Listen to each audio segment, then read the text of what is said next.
고즈넉한 달빛 아래 조용한 한옥마을은 깊은 잠에 빠져 있었다. 마당 한가운데 감나무 그림자는 길게 늘어져 바람에 흔들렸고 그 아래 흙바닥에 엎드린 채 나는 희미한 꿈을 꾸고 있었다. 꿈속에서 나는 낯선 풍경을 보았다. 거대한 쇠붙이들이 굉음을 내며 하늘을 가르고 사람들이 빛나는 작은 조약돌을 귀에 대고 속삭였다. 알 수 없는 언어들이 뒤섞였지만 그 속에서도 어떤 익숙한 슬픔과 따뜻함이 느껴졌다. 내 이름은 러. 적어도 이 생에서는 그렇게 불렸다. 나의 주인이자 세상의 전부였던 소연이라는 아이가 붙여준 이름이었다. 나는 조선의 작은 마을에서 태어났다. 정확히 언제인지는 알 수 없었다. 다만 내가 태어났을 때부터 세상은 흑백의 점과 선으로 이루어진 낡은 그림처럼 느껴졌다. 다른 강아지들이 뛰어놀 때도 나는 종종 멍하니 앉아 저 멀리 지평선을 바라보곤 했다. 내 안에 설명할 수 없는 오래된 기억의 조각들이 떠다녔다. 그것들은 마치 조약돌처럼 매끄럽고 둥그렇지만 무엇을 의미하는지는 알 수 없었다. 그저 어떤 강렬한 인력에 이끌려 떠다닐 뿐이었다. 소연이는 5살이었다. 까무잡잡한 피부에 늘 동그랗게 뜬 눈은 세상을 향한 호기심으로 가득했다. 우리는 오래된 한옥의 마당에서 함께 살았다. 소연이에게는 할머니 한 분이 계셨다. 허리가 굽고 주름진 얼굴이었지만 그녀의 눈빛은 언제나 따뜻하고 깊었다. 할머니는 소연이를 우리 복동이라고 불렀고 나를 우리 충직한 로어라고 불렀다. 우리가 사는 한옥은 마을 어귀에 자리 잡고 있었는데 옆집의 기와집들과는 확연히 다른 초라한 모습이었다. 하지만 그곳은 우리에게 완벽한 세상이었다. 소연이는 다른 아이들과 조금 달랐다. 그녀는 종종 허공을 보고 미소 짓거나 혼잣말처럼 중얼거리곤 했다. 처음에는 그저 아이의 상상력이라고 생각했다. 그러나 어느 날 소연이가 마당에서 뛰어놀다 말고 갑자기 멈춰 서서 하늘을 올려다보며 말했다. 할머니, 저기 반짝이는 빛이 보여요. 할머니 머리 위에도 있어요.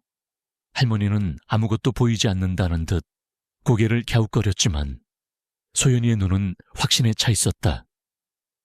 나 역시 소연이가 가리키는 곳을 올려다보았다. 아무것도 보이지 않았다. 하지만 소연이는 계속해서 저 빛은 슬픈 빛이에요. 전에 본 빛과는 달라요. 라고 말했다.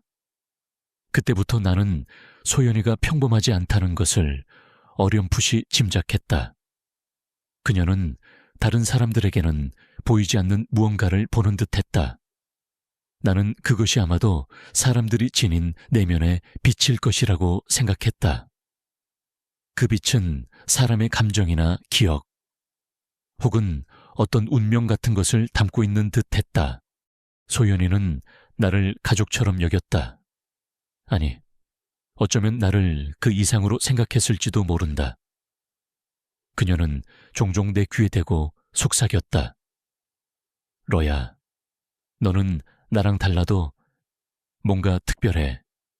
내가 느끼는 것을 너도 아는 것 같아. 나는 그 말의 의미를 완전히 이해할 수는 없었지만 소연이의 따뜻한 손길과 목소리에서 진심을 느꼈다.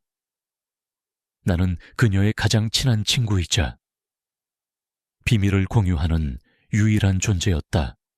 마을에는 윤대감이라는 사람이 있었다. 그는 마을에서 가장 큰 기와집에 살았고 엄청난 부와 권력을 가진 인물이었다. 그의 표정은 항상 차갑고 그의 눈빛에는 어떤 음흉한 기운이 서려 있었다. 사람들은 그를 두려워했고 감히 눈도 마주치려 하지 않았다. 윤대감은 마을 사람들에게 땅을 강제로 빼앗고 빚을 갚지 못하는 이들을 노비로 삼는 등 온갖 악행을 저질렀다. 소연이의 할머니는 종종 밤늦게까지 배를 짜며 힘겹게 살림을 꾸려나갔는데 윤대감의 땅을 빌려 농사를 짓던 이웃들이 하나둘씩 쫓겨나는 것을 보며 한숨을 쉬곤 했다. 어느 날 저녁, 소연이 할머니는 평소와 다르게 초조해 보였다. 그녀는 한숨을 연신 내쉬며 마당에 앉아 하늘을 올려다보았다. 우리 소연이, 이제 어찌해야 할꼬? 윤대감이 자꾸 우리 땅을 노리는데. 나는 할머니의 발치에 앉아 그녀의 앙상한 손을 핥았다. 할머니는 내 머리를 쓰다듬으며 억지로 미소 지었다. 러야, 너만은 우리 곁에 영원히 있어다오. 그날 밤, 나는 할머니의 걱정스러운 얼굴과 소연이의 해맑은 미소를 번갈아 보며 잠이 들었다. 내 안의 오래된 조각들이 불안하게 흔들리는 것을 느꼈다. 다음 날 아침, 마을은 심상치 않은 분위기에 휩싸였다.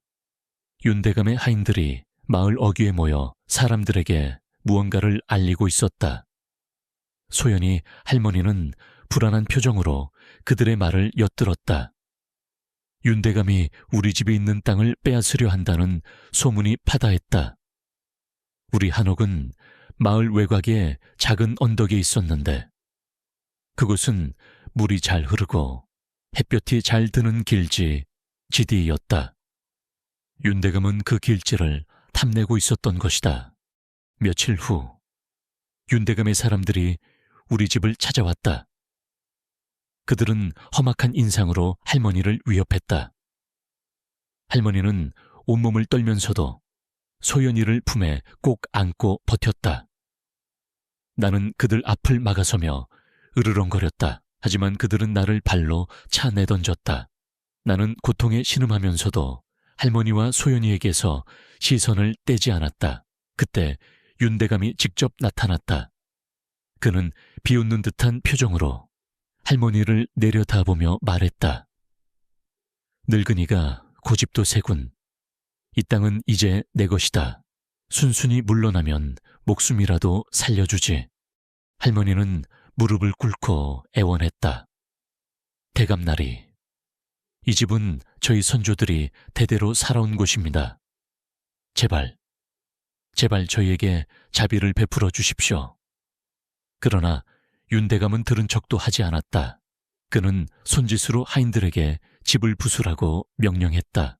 나는 분노에 휩싸여 그들에게 달려들려 했지만 한 하인이 휘두른 몽둥이에 맞아 정신을 잃고 쓰러졌다. 마지막으로 보았던 것은 비명을 지르며 울부짖는 소연이의 얼굴과 그녀를 감싸 안은 채 절규하는 할머니의 모습이었다. 내가 정신을 차렸을 때 밤은 깊어 있었다. 온몸이 쑤셨지만 더 큰 고통은 나의 마음을 짓눌렀다. 나는 비틀거리며 일어섰다. 주변은 온통 불길에 휩싸여 있었다. 우리 집이 활활 타오르고 있었다. 윤대감 일당이 우리 집을 불태운 것이다. 나는 미친 듯이 불타는 집을 향해 달려갔다. 연기 속에서 희미하게 소연이의 흐느낌이 들려왔다. 할머니, 나는 주저없이 불길 속으로 뛰어들었다. 뜨거운 열기가 온몸을 휘감았지만 소연이를 찾아야 한다는 생각뿐이었다. 나는 폐허가 된 부엌 근처에서 쓰러져 있는 할머니를 발견했다. 그녀는 이미 숨을 거둔 듯 미동도 없었다. 그리고 그 옆에는 연기에 질식해 정신을 잃어가고 있는 소연이가 있었다. 나는 소연이의 옷자락을 물고 힘껏 끌어당겼다. 온몸이 타들어가는 고통 속에서도 나는 소연이를 밖으로 끌어내려 안간힘을 썼다. 마침내 소연이를 불길 밖으로 끌어내는데 성공했다. 그녀는 겨우 숨을 쉬고 있었다. 나는 안도감에 주저앉았다. 그때 뒤늦게 달려온 마을 사람들이 소연이를 발견하고 그녀를 부축했다. 나는 안도의 한숨을 내쉬었다. 나의 임무는 끝났다. 하지만 온몸의 감각이 점점 희미해졌다. 나는 마지막 힘을 짜내 소연이를 바라보았다. 그녀의 얼굴은 온통 재와 눈물로 뒤덮여 있었지만 그녀의 눈빛 속에서 희미하게나마 삶의 의지가 느껴졌다. 나는 그녀가 살아남았다는 사실에 깊은 안도감을 느꼈다. 내 시야가 점점 흐려졌다. 불타는 집의 잔해가 무너져 내리는 소리가 멀리서 들려왔다. 나는 마지막으로 소연이에게 속삭였다. 들리지 않을 것을 알면서도 나는 나 자신에게 그리고 그녀에게 맹세했다. 소연아, 다음 생에서도 그 다음 생에서도 나는 너를 지킬 것이다. 이 고통스러운 기억을 반드시 끝낼 것이다. 나는 그렇게 뜨거운 불길 속에서 나의 첫 번째 생을 마감했다. 내 안에 오래된 조약돌들이 산산이 부서지는 것을 느꼈다. 하지만 동시에 어떤 새로운 조약돌이 단단하게 박히는 것을 느꼈다. 그것은 바로 복수와 보호의 조약돌이었다. 수십 년의 시간이 물결처럼 흘러갔다. 불타는 한옥과 소연이의 울음소리는 아득한 꿈처럼 멀어져 갔다. 나는 다시 눈을 떴다. 이번에는 차가운 쇠창살 너머로 희미한 빛이 들어오는 비좁은 공간이었다. 컹컹거리는 다른 개들의 소리, 낯선 사람들의 왁자지껄한 소리가 들렸다. 나는 이전과는 다른, 좀 더 단단하고 날카로운 발톱을 가진 몸을 얻었다. 털은 짧고 갈색이었으며 사냥개의 날렵한 몸을 가지고 있었다. 이 새로운 삶은 혼란스럽고 시끄러웠지만 내 안에는 여전히 불타는 조약돌, 복수와 보호의 염원이 박혀 있었다. 나는 마루라는 이름으로 불렸다. 내 주인은 중년의 남자였다. 그는 마른 체구에 늘 무언가를 골똘히 생각하는 듯한 표정을 짓고 있었다. 그는 다른 개들보다 내게 더 많은 관심을 주었다. 그는 내게 복종 훈련을 시켰고 나는 놀랍도록 빠르게 그 모든 것을 익혔다. 그의 집은 서울 외곽의 작은 한옥이었다. 고요하고 단정했지만 그 속에는 팽팽한 긴장감이 감돌았다. 주인은 밤마다 책상에 앉아 붓으로 무언가를 쓰고 지우기를 반복했다. 나는 그의 곁에 앉아 곤히 잠든 척했지만 그의 불안한 숨소리와 펜촉이 종이를 긁는 소리에 귀를 기울였다. 그에게는 아내와 어린 딸이 있었는데 딸의 이름이 소연이었다. 그 이름을 듣는 순간 내 심장이 쿵 하고 떨어지는 듯했다. 소연이는 전생의 소연이와는 얼굴도 시대도 달랐지만 그녀에게서 나는 익숙한 빛을 보았다. 희미하고 불안정했지만 분명히 내가 기억하는 그 빛이었다. 주인은 독립운동가였다. 그는 일본의 압제에 맞서 조국의 해방을 위해 싸우는 비밀단체의 일원이었다. 그의 집은 독립운동가들의 비밀 연락 장소로 쓰이기도 했다. 나는 주인의 곁에서 그들의 대화를 엿들었다. 밀정, 자금, 폭탄, 뼈사 같은 단어들이 오갔다. 나는 알 수 없는 불안감에 휩싸였다. 전생의 기억이 파도처럼 밀려왔다. 무력하게 지켜볼 수밖에 없었던 불길, 소연이의 울음소리, 윤대감의 오만한 미소. 이번에는 그렇게 끝나지 않을 것이다. 나는 다짐했다. 어느 날 밤, 주인은 평소와 다른 굳은 표정으로 집을 나섰다. 그의 아내는 눈물을 글썽이며 그를 배웅했다. 나는 주인을 따라 나서고 싶었지만 주인은 나를 집 안에 가두었다. 나는 낑낑거리며 문을 긁었지만 소용없었다. 몇 시간 후 멀리서 총성이 울렸다. 그리고 곧이어 들이닥친 일본 군들과 그들의 앞잡이들, 그들은 주인의 집을 샅샅이 뒤졌다. 나는 그들의 눈을 피해 어둠 속에 몸을 숨겼다. 그들은 주인의 비밀 서재를 발견했고 서재 안에 숨겨져 있던 문서들을 빼앗아 갔다. 그리고 그들은 주인의 아내와 소연이를 끌고 갔다. 소연이는 울부짖으며 내 이름을 불렀다. 마루야 마루. 나는 뛰쳐나가고 싶었지만 온몸이 굳어버린 듯 움직일 수 없었다. 무력감과 절망감에 휩싸였다.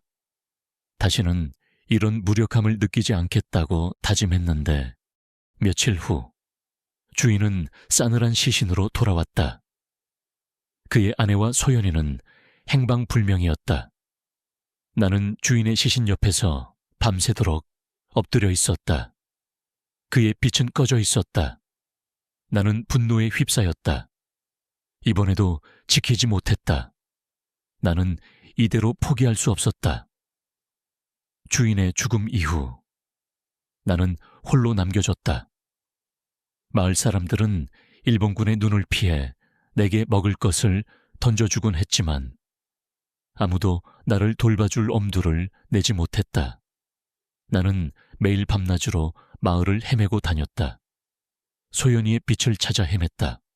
그러던 어느 날 나는 우연히 한 무리의 일본군들을 마주쳤다. 그들 중 한 명이 낯익은 얼굴이었다. 그의 빛은 전생의 윤대감과 너무나도 닮아 있었다. 차갑고 오만하고 그리고 짙은 어둠으로 뒤덮인 빛. 그는 일본군의 고위 장교였다. 나는 그를 보자마자 온몸의 털이 곤두서는 것을 느꼈다. 그가 분명 전생의 윤대감의 환생일 것이라는 확신이 들었다. 복수심이 내 안에서 끓어올랐다. 나는 그를 미행하기 시작했다. 그는 자주 한 기생집에 들렀는데 그곳은 독립운동가들을 감시하고 정보를 캐내는 아지트였다. 나는 인내심을 가지고 기다렸다. 그리고 어느 날 밤 기생집 뒤편 골목에서 그의 마차가 멈췄다. 그는 술에 취해 비틀거렸고 그의 경호원들은 잠시 한눈을 팔았다. 그때였다. 나는 그림자처럼 그의 발치에 다가가 그의 다리를 물었다. 그는 비명을 지르며 넘어졌다. 그의 경호원들이 나를 향해 총을 겨누었지만 나는 이미 어둠 속으로 사라진 뒤였다. 작은 복수였지만 내 안의 분노는 조금이나마 가라앉는 듯했다. 며칠 후 나는 도시 외곽의 숲을 헤매고 있었다. 그때 희미하게 들려오는 울음소리가 내 발길을 멈추게 했다. 익숙한 빛이 느껴졌다. 나는 소리나는 곳으로 달려갔다. 숲속 깊은 곳, 버려진 작은 오두막에서 소연이가 있었다. 그녀는 얼굴이 헬쑥해진 채로 웅크리고 앉아 울고 있었다. 그녀의 곁에는 나이가 지긋한 노파가 있었다. 노파는 소연이의 할머니처럼 주름진 얼굴이었지만 그녀의 눈빛은 따뜻하고 강인했다. 그녀는 소연이를 조용히 다독이고 있었다. 나는 소연이에게 다가가 그녀의 손을 핥았다. 소연이는 깜짝 놀라 나를 올려다보았다. 그녀의 눈빛에는 두려움과 그리움이 뒤섞여 있었다. 마루야, 너였구나. 나는 그녀의 품에 안겨 그녀의 따뜻한 천을 느꼈다. 노파는 나를 조용히 바라보았다. 그녀의 눈빛에는 어떤 깊은 이해가 담겨 있는 듯했다. 노파는 소연이의 친척이었는데 주인이 잡혀간 후 소연이를 몰래 데려와 숨겨주었던 것이다. 우리는 며칠 동안 그 오두막에서 함께 지냈다. 나는 소연이의 곁을 그림자처럼 지켰다. 그녀는 여전히 슬퍼했지만 나의 존재로 인해 조금씩 안정을 찾아갔다. 노파는 소연이에게 글을 가르치고 이따금 옛날 이야기를 해주었다. 어느 날 노파는 숲속 깊은 곳에 있는 오래된 느티나무 이야기를 해주었다. 이 숲에는 천년 묵은 느티나무가 있단다. 그 나무는 이 세상의 모든 비밀을 알고 있다고 해. 힘들 때마다 그 나무에게 가서 기도하면 모든 것이 해결될 거란다. 소연이는 그 이야기를 듣고 눈을 반짝였다. 나는 노파의 말을 들으며 전생의 기억을 떠올렸다. 소연이가 불길 속에서 느티나무를 언급했던 것을 나는 그 느티나무가 어떤 의미를 지닐 것이라는 예감을 했다. 며칠 후 나는 소연이를 데리고 노파가 말한 느티나무를 찾아 나섰다. 숲은 울창했고 길은 험했다. 소연이는 지쳐 보였지만 나는 그녀를 재촉했다. 마침내 우리는 거대한 느티나무 앞에 섰다. 그 나무는 수천 년의 세월을 견딘 듯 거대한 가지를 사방으로 뻗어 있었고 그 가지들 사이로 햇살이 부서져 내렸다. 소연이는 나무를 보자마자 멍하니 나무를 올려다보았다. 할머니, 제가 전에도 여기 와본 것 같아요. 이상하게 익숙해요. 그녀의 눈동자가 흔들렸다. 나는 그녀의 발치에 앉아 나무의 뿌리를 핥았다. 그때였다. 나무의 갈라진 틈새에서 희미한 빛이 새어나왔다. 나는 그곳으로 코를 들이밀었다. 오래된 종이 냄새, 흙 냄새, 그리고 아주 오래된 나무의 향기가 섞여 있었다. 나는 그 틈새를 긁었다. 소연이는 내가 하는 행동을 유심히 지켜보았다. 나는 틈새 속에서 낡은 나무 상자를 끌어냈다. 상자는 흙먼지로 뒤덮여 있었고 뚜껑에는 희미한 문양이 새겨져 있었다. 소연이는 조심스럽게 상자를 열었다. 그 안에는 여러 장의 종이와 낡은 천 조각이 들어있었다. 종이에는 알 수 없는 그림과 글자들이 적혀 있었고 천 조각에는 윤대감 가문의 문양이 새겨져 있었다. 소연이는 종이를 한 장씩 펼쳐보았다. 그녀의 표정이 점점 굳어졌다. 종이에 그려진 그림들은 전생의 한옥 마을과 비슷했다. 그리고 글자들은 옛 한문으로 쓰여 있었는데 소연이는 그중 일부를 겨우 해독할 수 있었다. 그것은 윤대감 가문이 소연이의 조상으로부터 땅을 강탈하고 불법적으로 재산을 축적한 기록이었다. 그 기록 중에는 소연이의 할머니가 살았던 집터가 바로 이 느티나무 아래에 묻힌 보물의 위치를 알려주는 단서였다는 내용도 있었다. 그리고 가장 중요한 것은 그 보물이 단순한 재물이 아니라 윤대감 가문의 모든 비리와 불법적인 행위를 증명할 수 있는 결정적인 증거라는 사실이었다. 바로 그때였다. 숲속에서 인기척이 느껴졌다. 일본군 순찰대였다. 그들은 우리의 뒤를 쫓아온 것이 분명했다. 소연이는 급히 상자를 닫고 나를 품에 안았다. 마루야, 어서 도망가야 해. 나는 소연이를 끌고 숲속 깊은 곳으로 달렸다. 일본군은 우리를 맹렬히 추격했다. 총성이 귓가를 스쳤고 나는 온몸으로 소연이를 가렸다. 나의 목표는 오직 하나, 소연이를 안전하게 지키는 것이었다. 전생의 복수와 현생의 보호가 내 안에서 뒤섞여 폭발했다. 우리는 필사적으로 달리고 또 달렸다. 숲은 우리의 은신처이자 시험대가 되었다.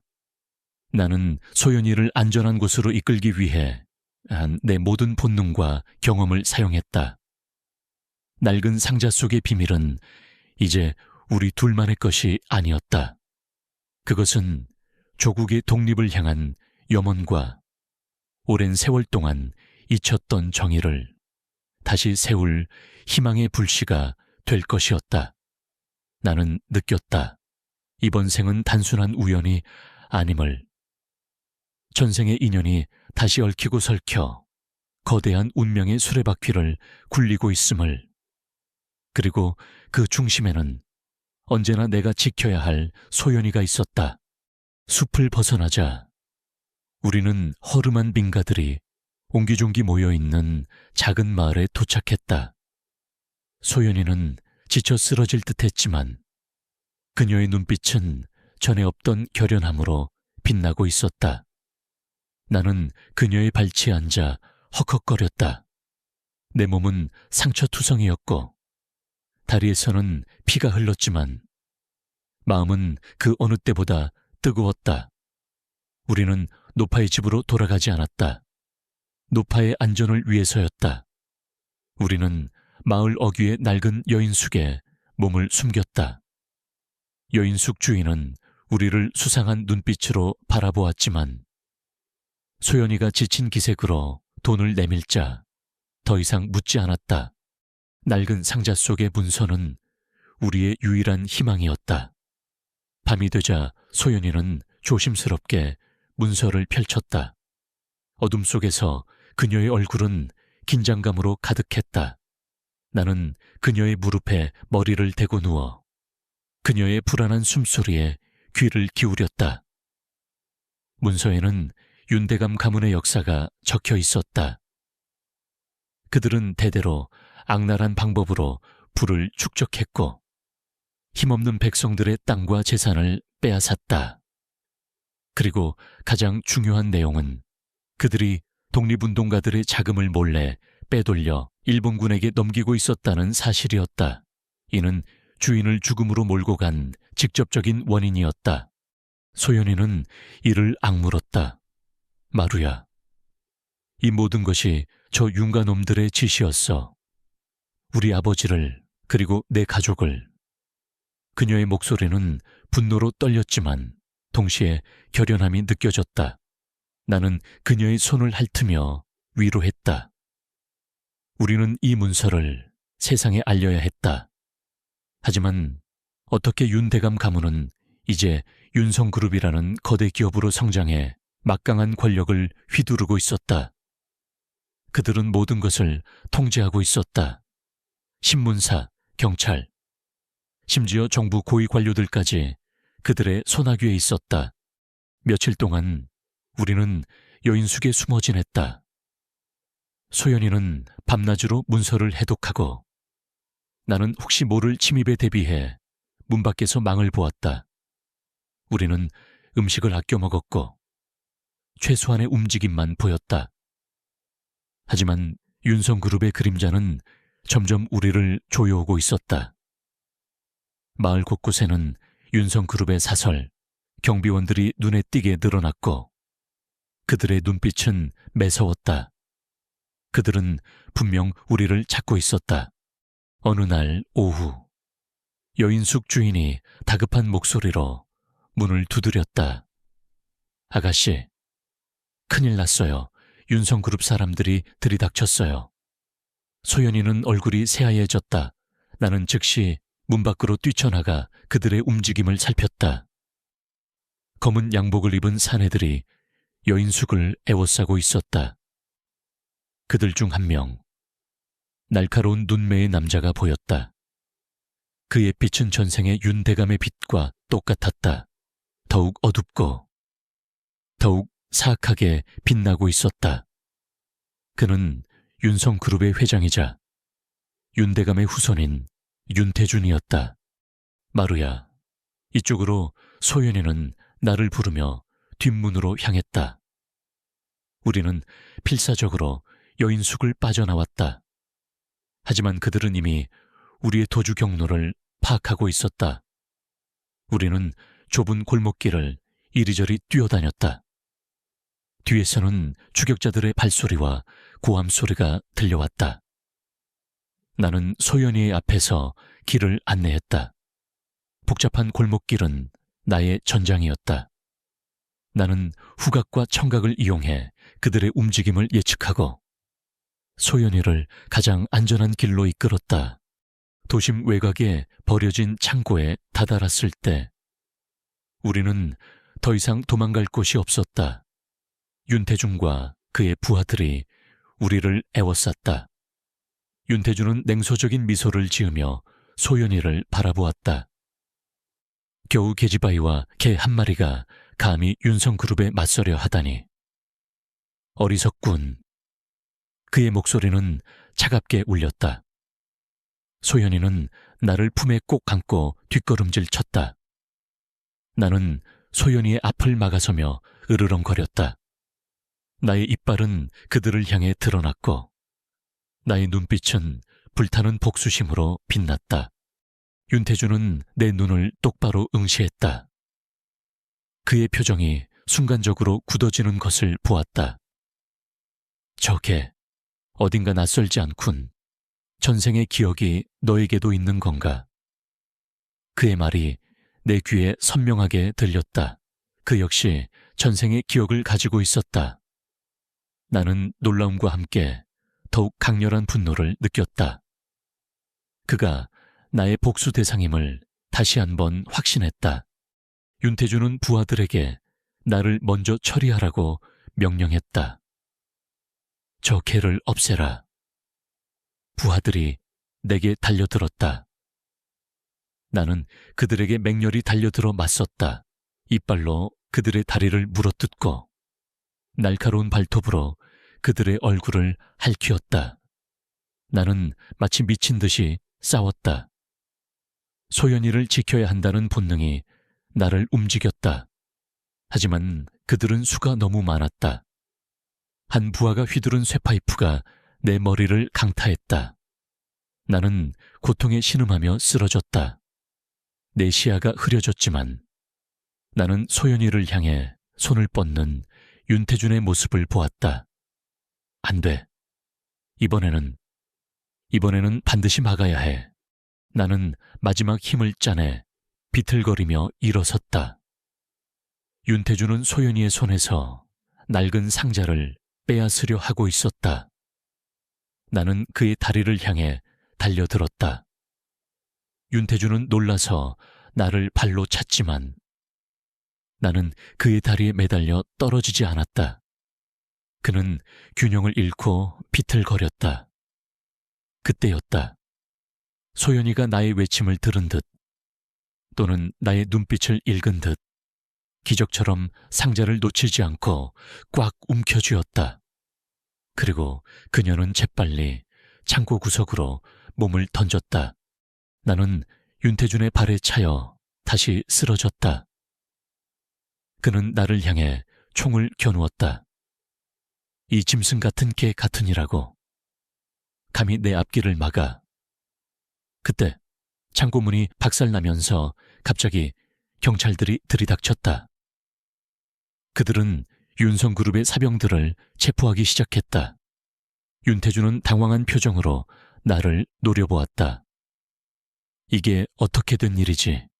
경찰들은 어떻게 우리가 여기에 있는지 알고 온 것일까? 나는 의아했다. 그때 경찰들 뒤에서 익숙한 빛을 가진 남자가 나타났다. 그는 노년의 남자였지만 그의 눈빛은 날카롭고 지혜로워 보였다. 그는 소연이에게 다가가 그녀의 어깨를 토닥였다. 아가씨, 괜찮으세요? 제보를 받고 왔습니다.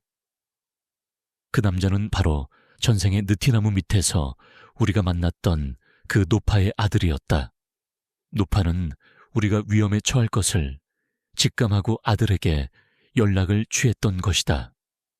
그리고 그의 아들은 독립운동가들과 영해된 인물로 윤성그룹의 비리를 오랫동안 추적하고 있었던 것이다. 이 모든 것이 마치 운명처럼 얽혀 있었다. 윤태주는 체포되었고 그의 부하들 역시 연행되었다. 소연이는 나를 끌어안고 울었다. 마루야, 괜찮아, 괜찮아. 나는 그녀의 손길을 느끼며 안도의 한숨을 내쉬었다. 우리는 구출되었다. 하지만 싸움은 아직 끝나지 않았다. 윤태주는 막강한 권력을 가지고 있었고 그의 뒤에는 거대한 세력이 버티고 있었다. 낡은 상자 속의 문서가 진실을 밝힐 수 있는 유일한 증거였다. 경찰서에서 우리는 노파의 아들 김노인을 만났다. 김노인은 우리에게 따뜻한 차를 내주며 말했다. 아가씨, 이 상자 속의 문서들은 정말 귀한 것입니다. 윤성그룹의 모든 비리를 밝힐 수 있는 결정적인 증거지요.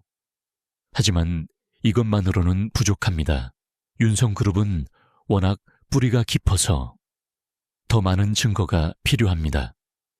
소연이는 고개를 끄덕였다. 그럼 어떻게 해야 하죠? 김노인은 상자 속의 문서 중 낡은 지도를 가리켰다. 이 지도에 표시된 곳은 윤성그룹의 비자금이 숨겨져 있는 장소입니다.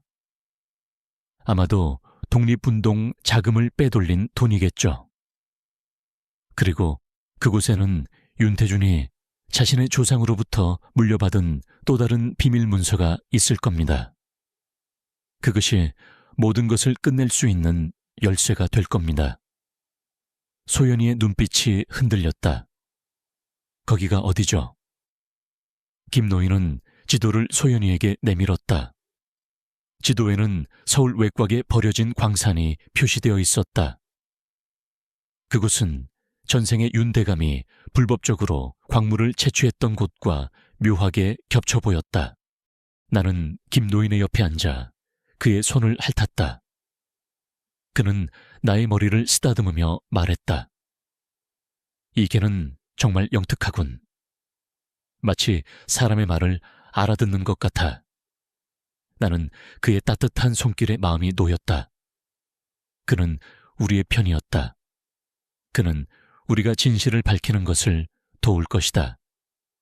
나는 지도를 자세히 살펴보았다. 광산, 그곳에서 모든 진실이 드러날 것이다. 그리고 그곳에서 윤태준과의 마지막 대결이 펼쳐질 것이다. 내 안의 복수와 보호의 조약돌은 더욱 뜨겁게 타올랐다.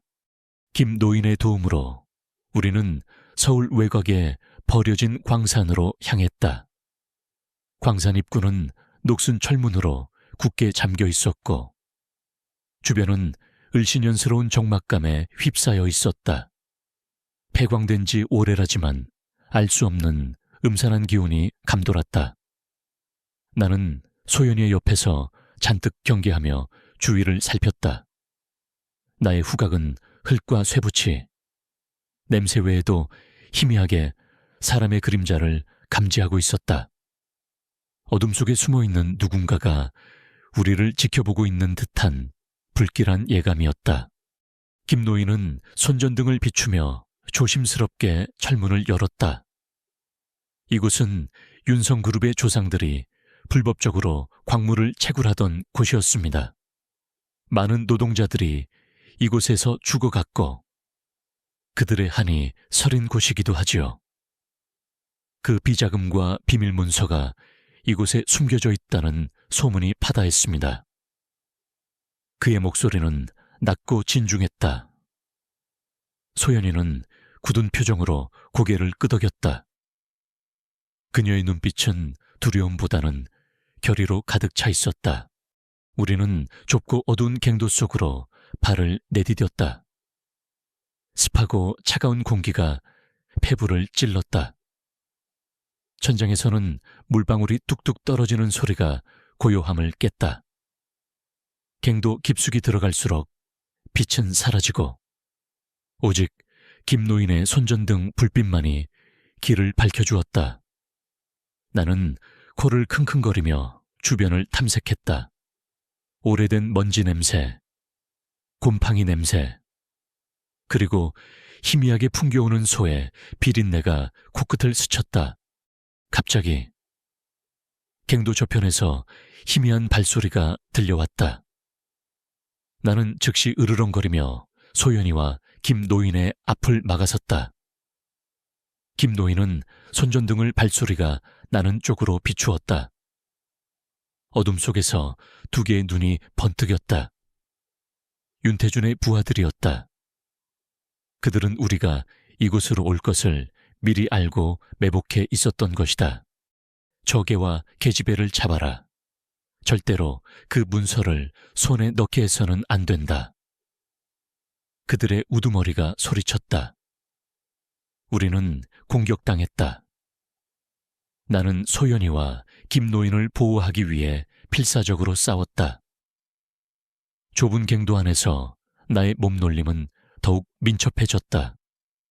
나는 부하들의 다리를 물고 늘어졌고 그들의 시야를 가려 소연이와 김노인이 도망칠 시간을 벌었다. 하지만 그들은 만만치 않았다. 수적으로도 열세였고 나는 여러 차례 가격당해 상처를 입었다. 마루야 이쪽으로 와. 소연이가 다급하게 나를 불렀다. 나는 그녀의 목소리를 듣고 갱도 옆에 좁은 틈새로 몸을 던졌다. 소연이와 김노인도 나를 따라왔다. 우리는 좁은 틈새를 기어갔다. 그들은 우리를 쫓아오지 못했다. 틈새는 점점 더 깊고 어두워졌다. 우리는 얼마나 기어갔을까? 마침내 틈새의 끝에 다다랐을 때 우리는 꽤 넓은 동굴 같은 공간으로 나왔다. 그곳에는 낡은 수레와 녹슨 곡괭이들이 널브러져 있었다. 벽면에는 희미하게 고대의 문양들이 새겨져 있었다. 동굴 중앙에는 큰 바위가 놓여 있었고 그 바위 뒤에는 작은 나무 상자가 숨겨져 있었다. 소연이는 숨을 헐떡이며 상자 쪽으로 다가갔다. 나는 그녀의 발치에 앉아 경계를 늦추지 않았다. 소연이는 조심스럽게 상자를 열었다. 그 안에는 여러 권의 낡은 일기장과 봉인된 문서들이 들어있었다. 일기장은 윤대감 가문의 조상들이 대대로 작성한 것이었다. 그들은 자신들의 악행과 비리를 낱낱이 기록해 놓았고 심지어 독립운동 자금을 가로챈 경위와 그 비자금을 숨겨둔 장소까지 상세히 적혀 있었다. 그리고 가장 충격적인 것은 그들이 소연이의 조상들에게 저지른 만행, 즉 불을 지르고 땅을 빼앗은 모든 과정이 기록되어 있다는 사실이었다. 이 모든 것이 윤태준의 조상, 대대로 이어져 온 추악한 진실이었다. 소연이는 일기장을 읽어 내려가며 온몸을 떨었다. 이럴 수가, 이렇게 잔인할 수가. 그녀의 눈에서는 눈물이 흘러내렸지만 그녀의 표정은 점점 더 단단해졌다. 나는 그녀의 옆에 앉아 그녀의 손을 핥았다. 나는 느꼈다. 그녀가 얼마나 큰 고통을 겪고 있는지, 그리고 그 고통 속에서도 얼마나 강해지고 있는지를. 바로 그때 동굴 입구에서 발소리가 들려왔다. 윤태준이었다. 그는 혼자가 아니었다. 그의 옆에는 거대한 덩치의 검은 개가 따라오고 있었다. 그 개의 눈빛은 사악하고 잔인했다. 그 개는 전생에 윤대감이 키우던 사냥개와 너무나도 닮아 있었다. 나는 그 개를 보자마자 온몸에 곤두서는 것을 느꼈다. 전생에 윤대감의 명령을 받아 우리를 쫓던 그 사냥개.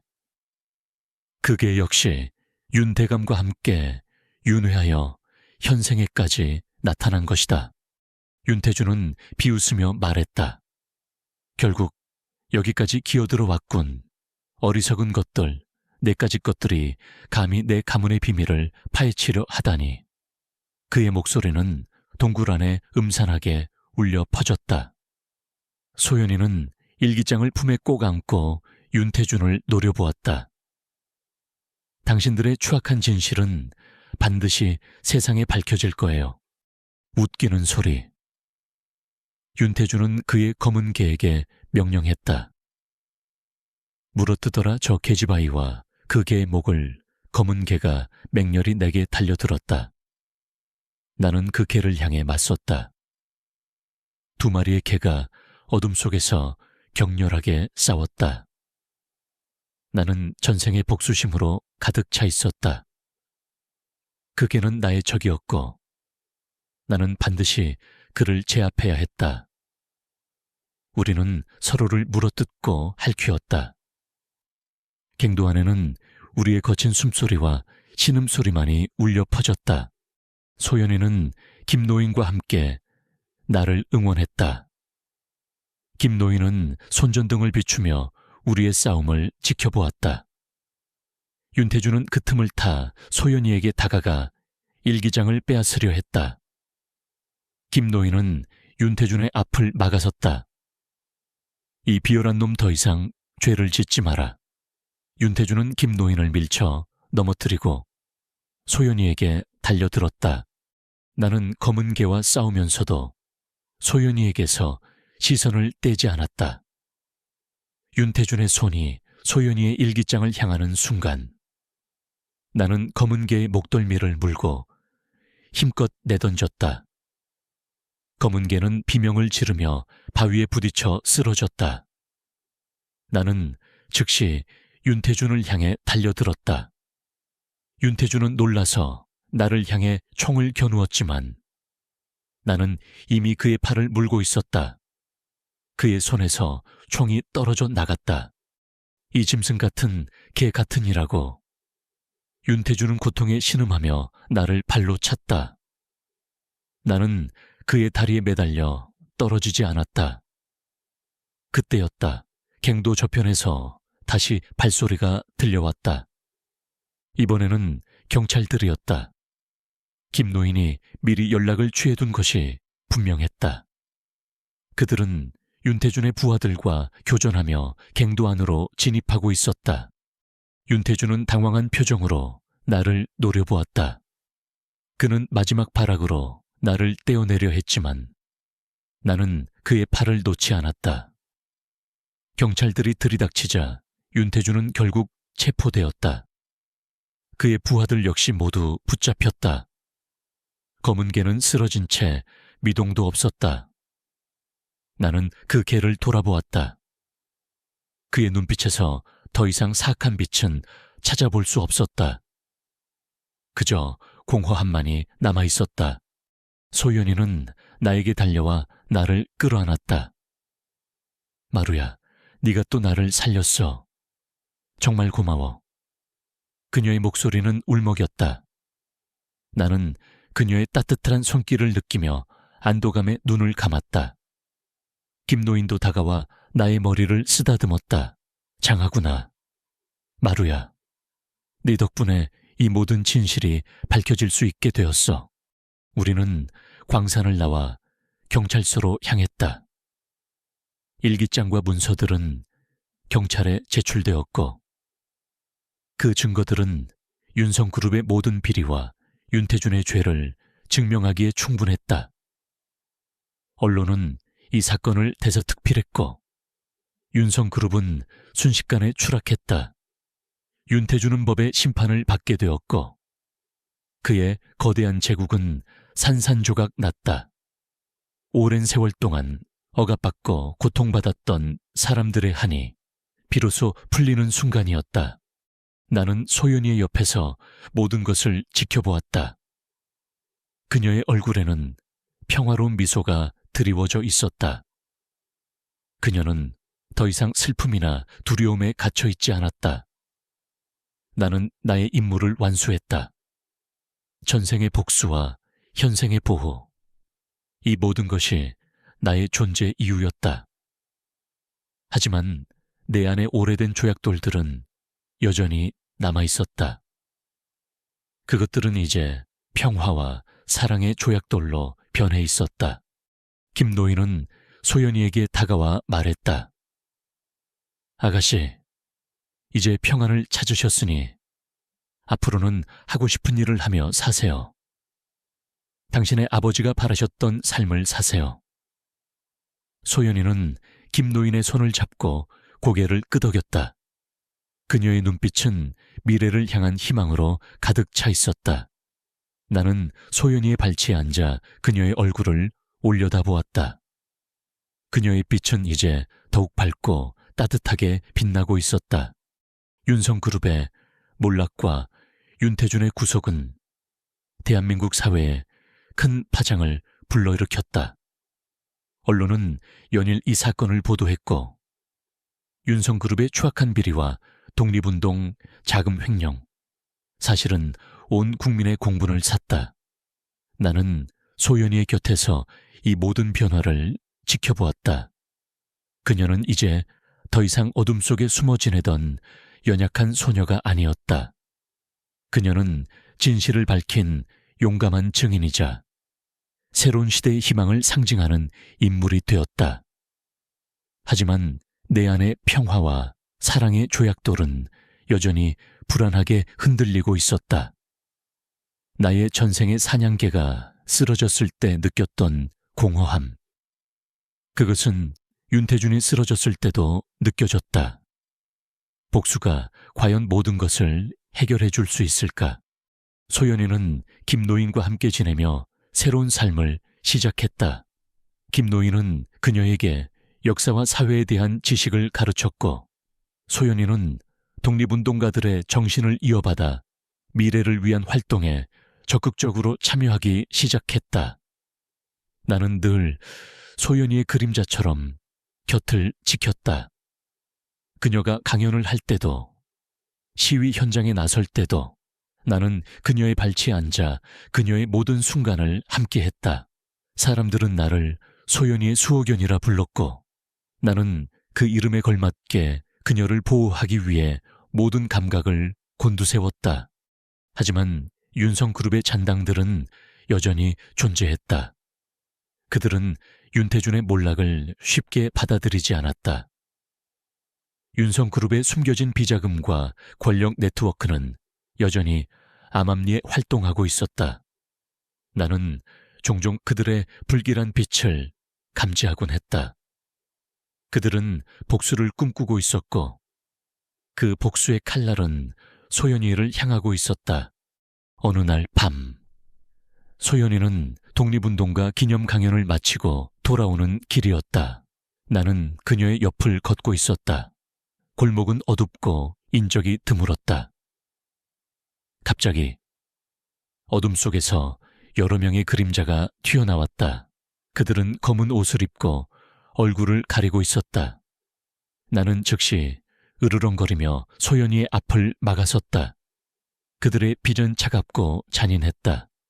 윤성그룹의 잔당들이었다.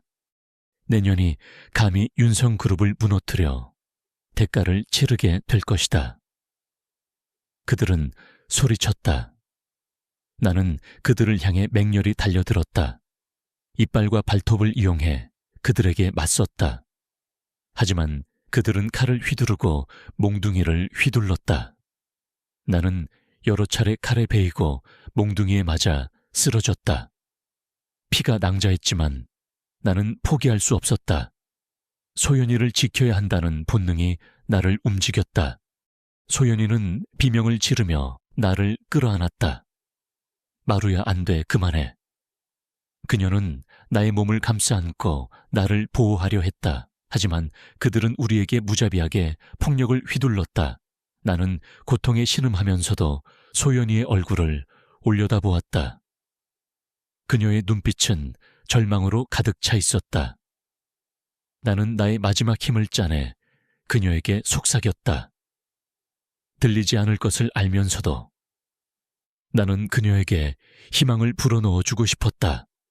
소연아, 포기하지 마. 너는 강해. 그들의 칼날이 소연이를 향하는 순간 나는 나의 몸을 던져 칼날을 막아섰다. 날카로운 고통이 온몸을 꿰뚫었다. 나는 쓰러졌다. 내 몸에서 피가 솟구쳐 나왔다. 시야가 점점 흐려졌다. 소연이의 울음소리가 멀리서 들려왔다. 안 돼. 아직 그녀를 지켜야 하는데. 내 의식이 희미해지는 순간 나는 환상처럼 모든 생을 보았다. 불타는 한옥에서 소연이를 구하던 나의 첫 번째 생, 일본군의 총알이, 빗발치는 숲에서 소연이를 지키던 나의 두 번째 생, 그리고 지금 칼날 앞에서 그녀를 보호하는 나의 세 번째 생. 나는 모든 생에서 오직 소연이만을 지켜왔다. 그녀는 나의 존재 이유였다. 그녀는 나의 운명이었다. 환상 속에서 나는 다시 어린 시절에 소연이를 보았다. 그녀는 마당에서 해맑게 웃고 있었다. 그리고 그녀의 머리 위에는 찬란한 빛이 빛나고 있었다. 그 빛은 희망과 순수함, 그리고 강한 생명력을 품고 있었다. 나는 깨달았다.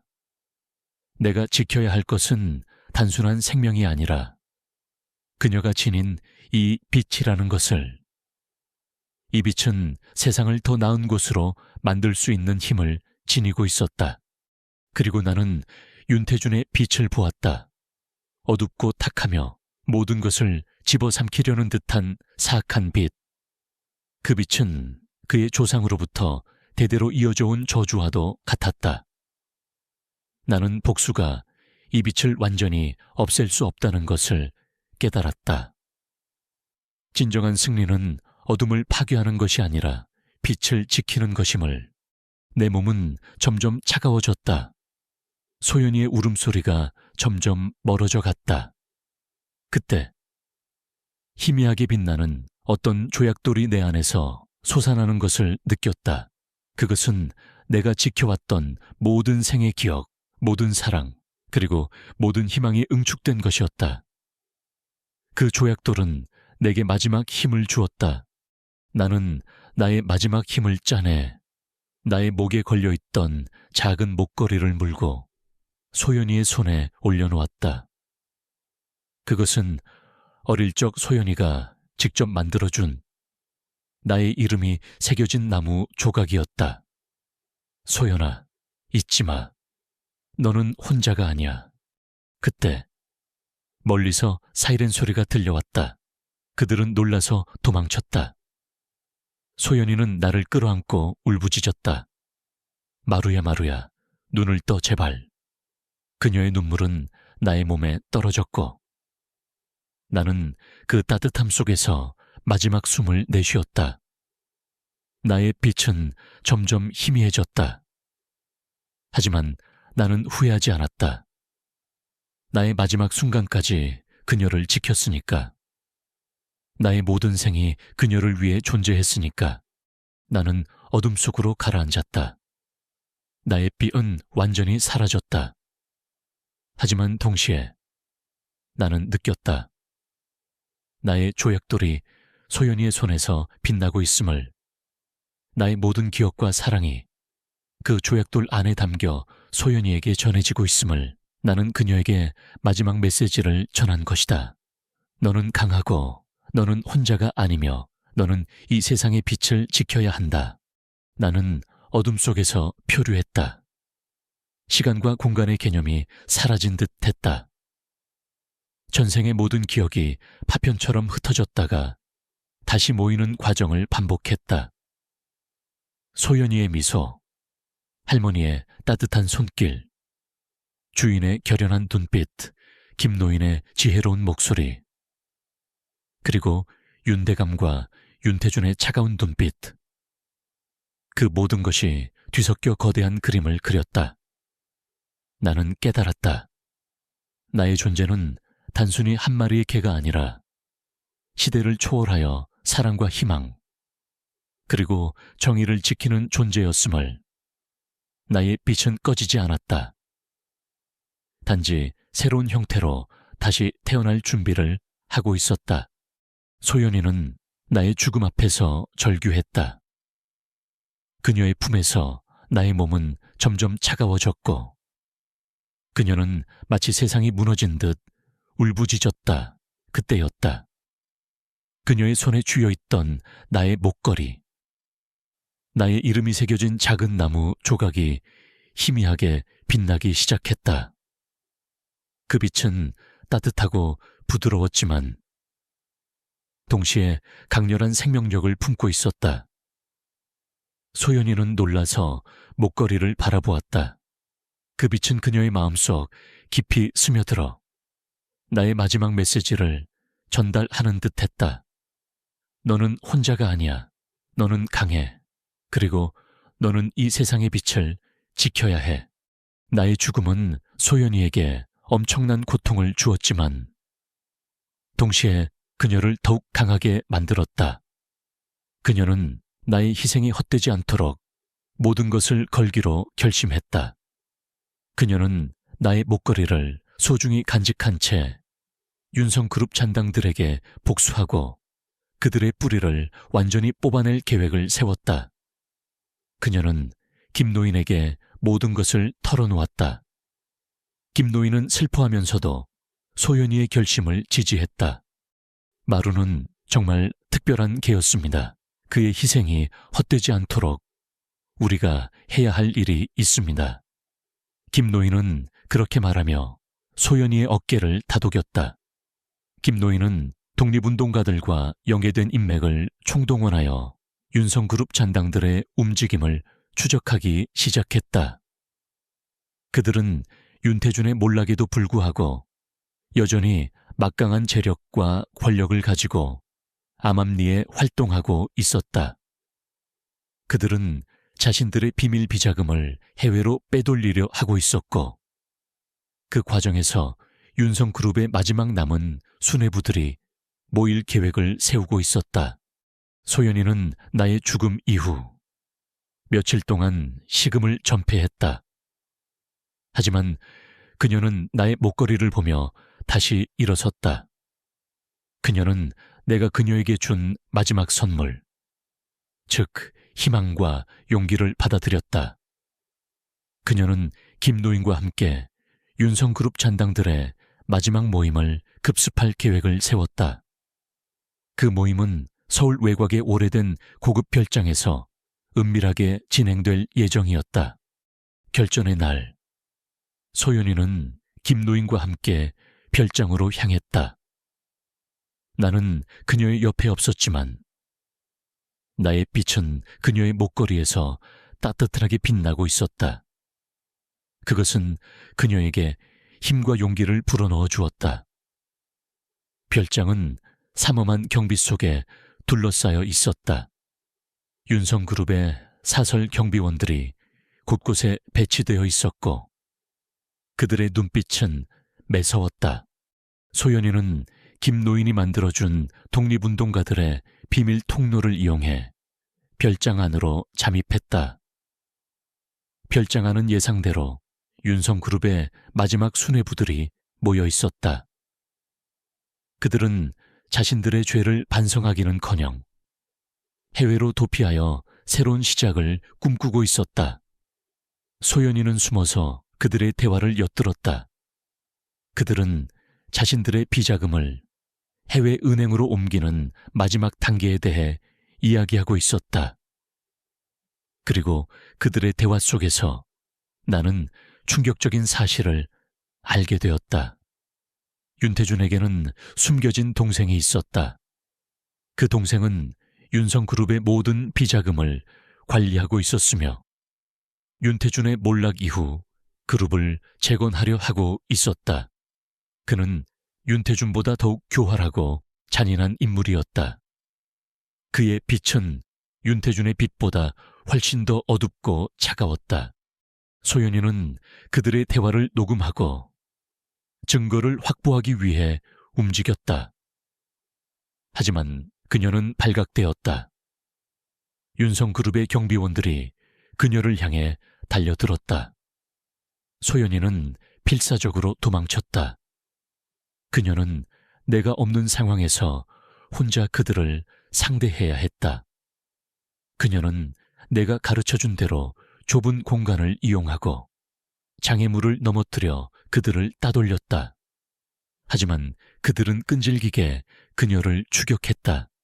위기의 순간 소연이는 별장 옥상으로 도망쳤다. 옥상 끝에는 절벽이 있었고 더 이상 도망갈 곳이 없었다. 윤성그룹의 잔당들이 그녀를 애워쌌다.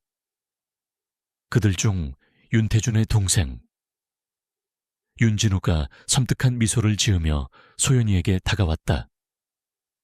이제 끝이군. 어리석은 계집애. 내년의 오지랖 덕분에 내 계획이 조금 틀어졌지만 결국 모든 것은 내 손안에 들어올 것이다. 그의 목소리는 차갑게 울렸다. 소연이는 주저앉았다. 그녀의 얼굴에는 절망감이 드리워졌다. 그녀는 나를 불렀다.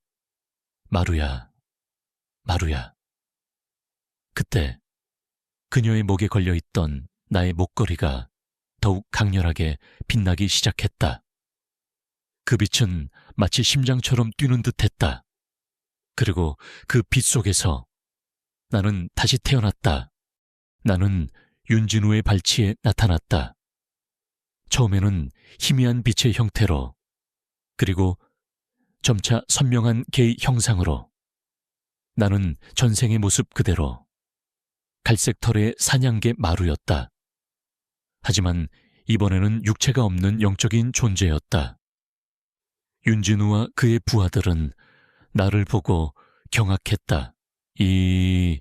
이건 유령인가? 나는 윤진우를 향해 맹렬히 으르렁거렸다. 나의 영적인 힘은 그들을 압도했다. 나는 그들에게 보이지 않는 힘을 휘둘렀다. 그들을 밀쳐 넘어뜨리고 그들의 무기를 날려버렸다.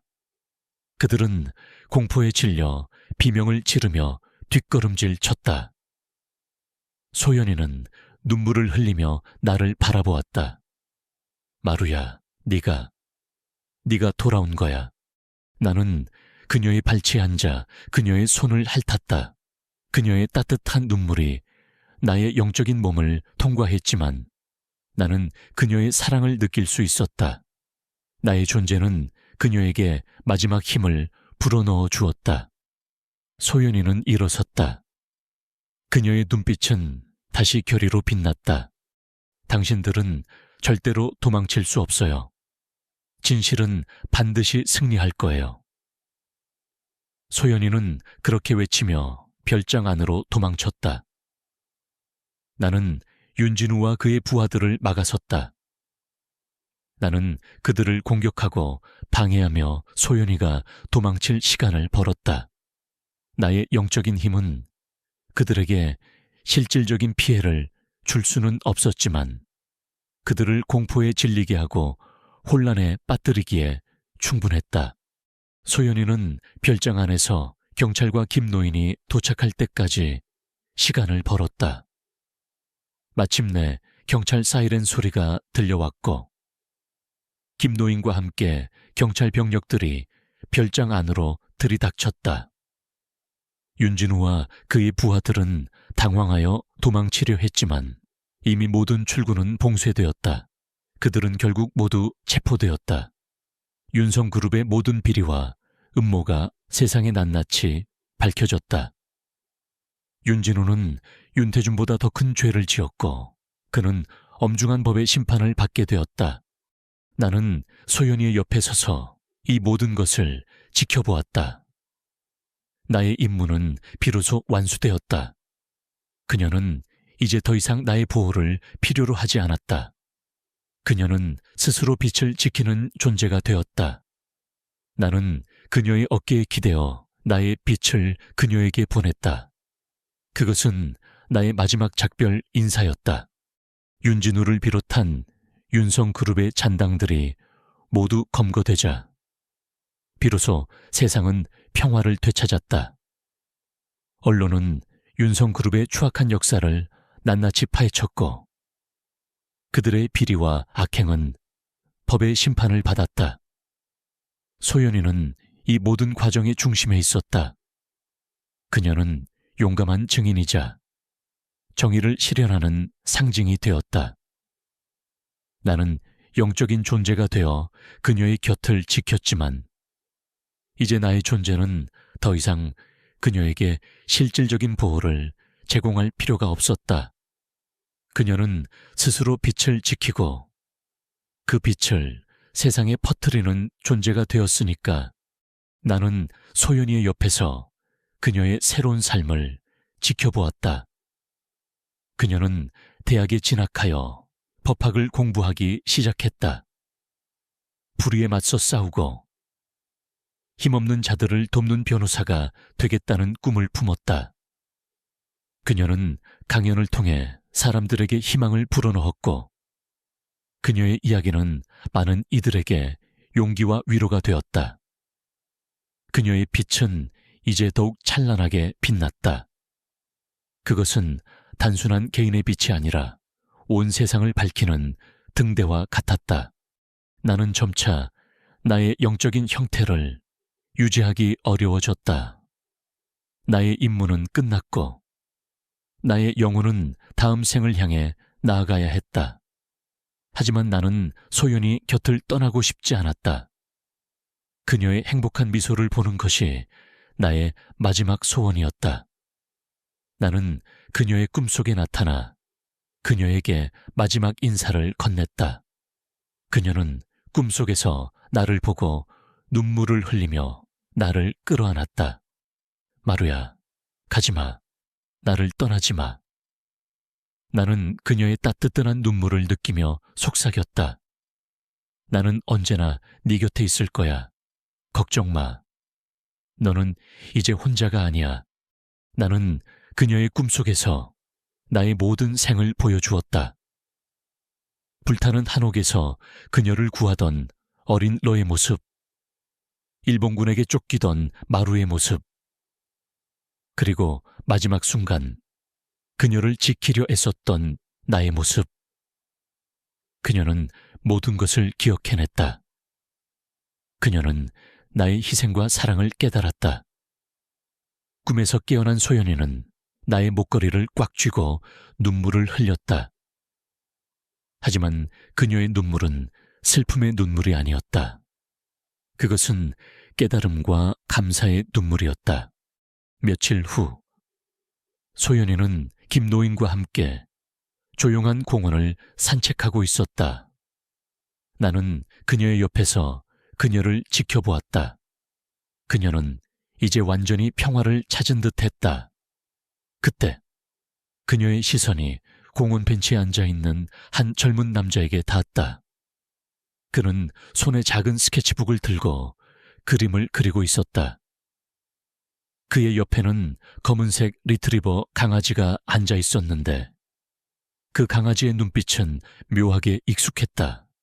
그리고 그 강아지의 머리 위에는 희미하게 빛나는 조약돌이 떠 있었다. 나는 깜짝 놀랐다. 저것은 나의 조약돌이었다. 내가 소연이에게 마지막으로 전해주었던 나의 모든 기억과 사랑이 담긴 그 조약돌. 나는 그 강아지에게서 나의 빛을 느꼈다. 그것은 내가 다시 태어난 모습이었다. 하지만 나는 과거의 마루가 아니었다. 새로운 몸, 새로운 영혼으로 태어난 또 다른 나였다. 소연이는 천천히 그 강아지에게 다가갔다. 강아지는 소연이를 보자마자 꼬리를 흔들며 그녀에게 달려왔다. 소연이는 강아지를 쓰다듬으며 미소 지었다. 안녕, 이름이 뭐니? 젊은 남자가 말했다. 몽이라는 녀석이에요.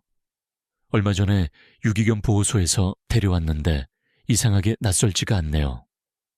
소연이는 몽이의 눈을 깊이 들여다보았다. 몽이의 눈빛 속에서 그녀는 나의 눈빛을 보았다. 따뜻함과 그리움, 그리고 변치 않는 사랑이 담긴 나의 눈빛을. 소연이는 몽이를 품에 안았다. 뭔가 너는 특별한 아이 같구나. 그녀는 몽기의 귀에 대고 속삭였다. 마루야, 너 마치 돌아온 거야. 몽이는 소연이의 품에 안겨 그녀의 얼굴을 핥았다. 나는 느꼈다. 소연이가 나를 알아봤다는 것을. 나의 모든 생을 통해 지켜온 그녀와의 인연은 영원히 끊어지지 않을 것이라는 것을. 나는 영적인 형태로 몽이의 곁에 섰다. 몽이의 빛은 이제 더욱 찬란하게 빛났다. 그것은 과거의 복수심이나 슬픔이 아닌 순수한 사랑과 평화로 가득 찬 빛이었다. 나는 나의 모든 생의 경험과 깨달음을 몽이에게 전수했다. 몽이는 이제 소연이의 새로운 수호견이 될 것이다. 나의 임무는 비로소 완벽하게 완수되었다. 나는 천천히 영적인 형태를 해제했다. 나의 빛은 몽이의 빛과 하나가 되었다. 나는 비로소 진정한 평화를 얻었다. 나의 모든 생이 소연이를 위한 것이었고, 나의 모든 희생이 그녀의 행복을 위한 것이었기에 나는 그녀의 새로운 삶을 축복하며 나의 긴 여행을 마쳤다. 그녀는 더 이상 혼자가 아니었다. 그녀에게는 새로운 몽이가 있었고, 그녀의 삶은 이제 희망과 사랑으로 가득 찰 것이다. 그리고 나는 느꼈다. 이 세상의 모든 생명은 연결되어 있다는 것을, 사랑과 희생은 결코 헛되지 않는다는 것을, 그리고 진정한 행복은 복수심이 아닌 용서와 평화 속에서 찾아온다는 것을. 나의 긴 여정은 끝났지만 소연이의 이야기는 이제 막 시작되었다. 그녀는 나의 모든 기억과 사랑을 품고 새로운 시대를 향해 나아갈 것이다. 그녀의 길에는 언제나 빛이 가득할 것이다.